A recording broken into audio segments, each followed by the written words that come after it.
there, Andy. Hope you're having a great day today. Here's your video lesson. Let's hear three things I'm going to talk about. I'll talk about those three things, and as usual, if you have questions, send them on over to me. And when I get a free moment, I'll respond back. So let's get to it. So I got your text message, your text message, and I'm glad you had a chance to jam with someone on vacation.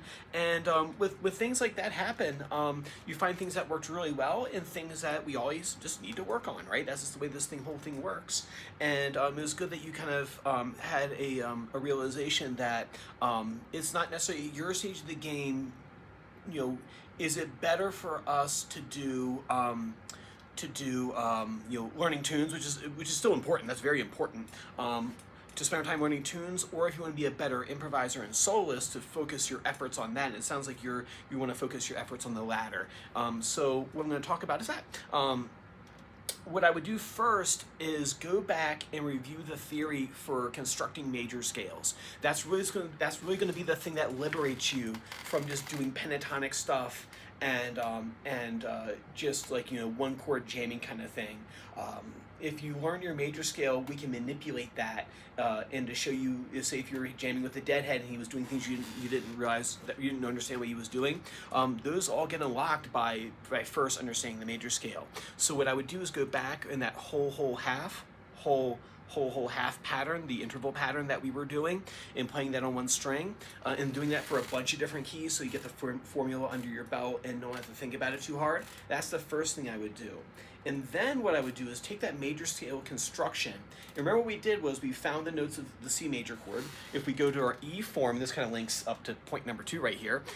So I got my E form C chord, because that's an E shape right here. It's a root 6. I put my finger on that C right there, and I got myself a C major chord, right? And then I do the thing where we go, okay, strings 4, 3, 2. That's my baseline knowledge of improvising with a C major chord or C major scale, right? So I got that right there. What I'll do to that is I'll connect that to, and then I'll circle back around and talk about the major scale stuff and link it all together. So there's my C major chord, right? And it's based off of this shape, and I'll go to a neighboring one. In this case right here, a C form C chord, which is this guy up here. Right now remember, if that's a hard chord to fret, don't worry, because that's not where we're not going to strum that, right? We could, but we're not going to. I'll go, okay,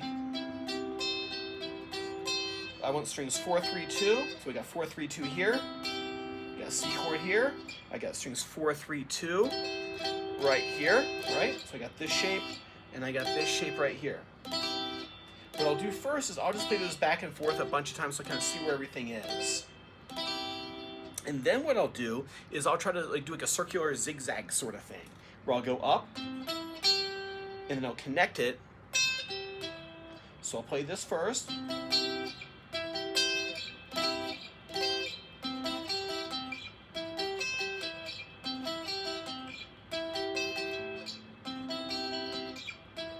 Right, I do that for a bit to get to know where everything is and get the shapes under my fingers, and then what I'll do is I'll try to connect them circularly.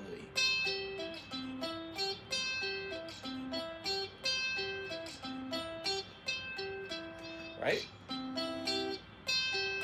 So that's what I'll do there. And then what I'll do is I'll throw a backtrack on. So say if I just throw a C major backtrack on here real quick. You get to watch me play on my phone for a second. C major backing track. I'll just pick whatever. This one seems good enough.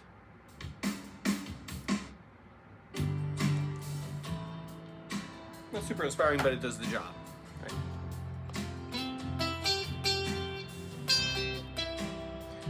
I'll practice that just back and forth.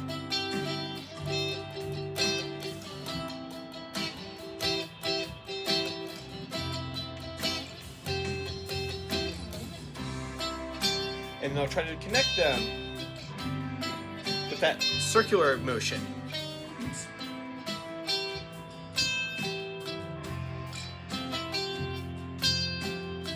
Right, see what I did there? I just took those two shapes and just did a zigzag through.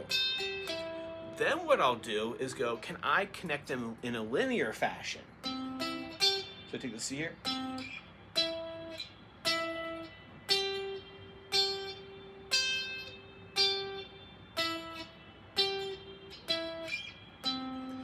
So that way I'm soloing.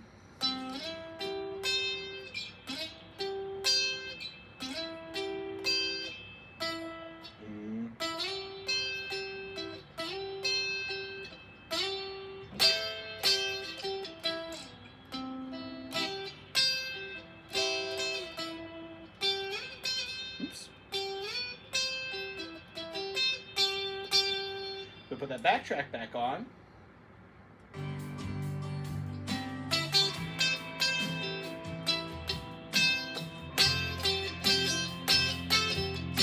So we can actually even use some of that Frusciante stuff. So what we did last time in the last video is not a waste of time. We can actually take that stuff that Frusciante is doing and do the little Hendrix fills over it.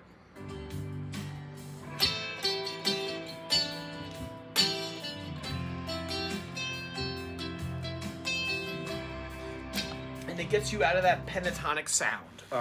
That's a common thing that I hear from people, is that they get kind of bored of the pentatonic sound, and this is a great way of getting out of that. So it's not sounding like you're just playing blues licks, just transposable blues licks.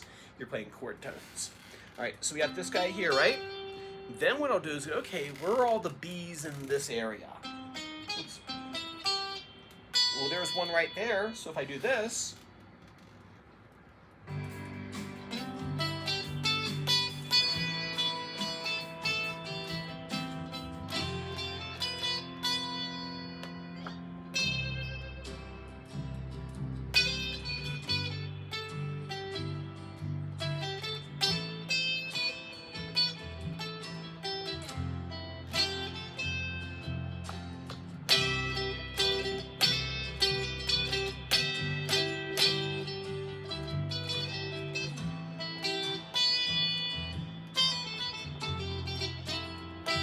right, so what I did there was I found the B that was on the upper strings in this area, and it's right here.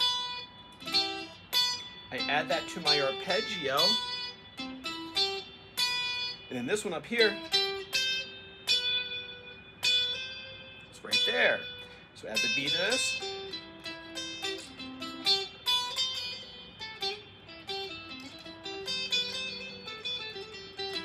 And all that was derived initially from understanding what the cage chord was, how to break it into small pieces on strings 4, 3, 2, adding a note B to it, which is the major 7 sound, and then that gets me that more advanced sounding solo rather than just playing, you know, I don't know, like something like right, which is fine if you're playing like blues and CCR and things like that. But if you want that more sophisticated John Mayer sound, that's what I would do there. So do those for me, and then lastly, what I like to do is learn the chord changes to Farmhouse by Fish. I think you can handle that one.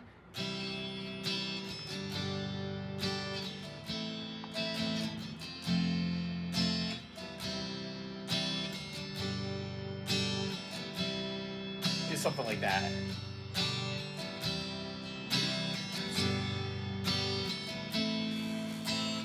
If I throw that first little bit in the limber,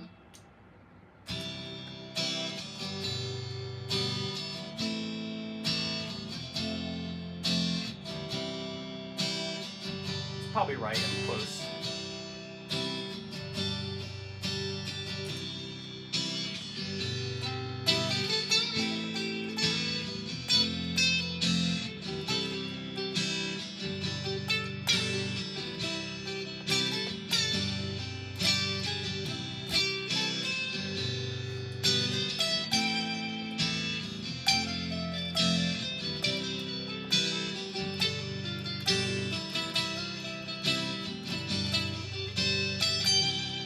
Right? So that's what I was doing there. So work on that for me for next time. We'll jam it out, and then we'll continue our conversation through chord tone improv. All right, take care, man.